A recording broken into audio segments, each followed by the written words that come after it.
Северна Кореја ги предупреди Соединетите американски држави да не прават никакви провокации во регионот, бидејќи Пјонгјанг е подготвен да возврати со нуклеарно оружје. Заканата доаѓа по распоредувањето на воени бродови на САД во близина на Корејскиот полуостров и за време на роденденот на основачот на земјата Ким Ил Сунг, познат како Ден на сонцето.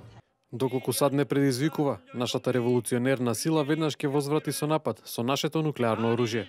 По повод 105-тиот роденден на Ким Ил Сунг, земјата организираше парада пропратена со шарени дефилеа. Редови на војници маршираа низ плоштадот на главниот град, додека воени авиони направија форма на бројката 105 во воздухот.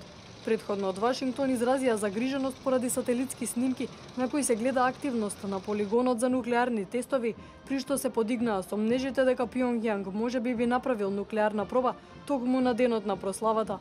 Пјонгјанг најави силен одговор на секоја воена акција по праќањето на американската флота во околината, особено по ракетниот напад врз Сирија, за кој рече дека токму тоа е причината зошто на Северна Кореја и е потребно нуклеарно оружје.